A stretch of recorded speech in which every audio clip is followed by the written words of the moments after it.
ज्योतिषाचार्य doctor Jyotivardhan Sahni का आपको सादर नमस्कार। भाद्रपद की पूर्णिमा से अश्विन माह की अमावस्या तक 16 दिन का जो ये उत्सव चलता है, इसको हम श्राद्ध पक्ष और पितृ पक्ष के नाम से जानते हैं।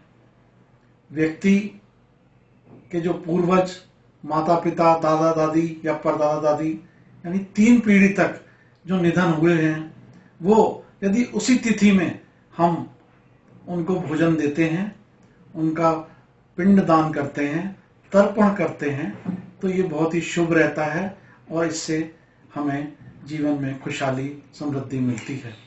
अगर हम इसको वैदिक और वैज्ञानिक दृष्टि से मिलाकर देखें तो आप हैरान होंगे कि हमारे 9 ग्रहों का इलाज इस दौरान ऑटोमेटिक संभावित तरीके से ही हो जाता है।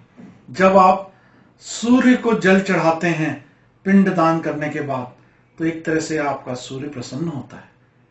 जब आप पकवान बनाते हैं तो खीर तो अवश्य बनाई ही जाती है, तो इससे आपके 2 ग्रह, चंद्रमा भी और शुक्र भी, दोनों ही शुभ हो जाते हैं। इसी तरह से जब आप गाय को हरी घास खिलाते हैं तो आपका बुध ग्रह भी ठीक हो जाता है।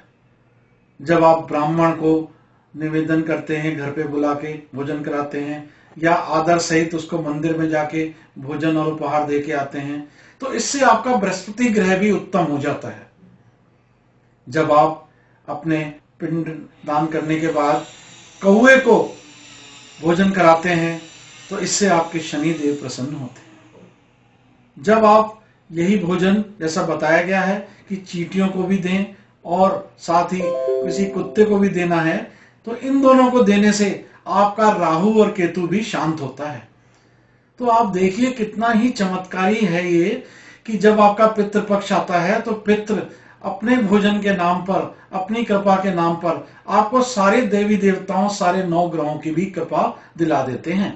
तो गलती से भी आप कोई चूक ना करें। साल में एक जो मौका मिलता है आपको 9 ग्रहों को ठीक करने का, उसको अवश्य ठीक करें और अपने पूरे साल प्रसन्न रहें, खुश रहें। धन्यवाद, नमस्कार।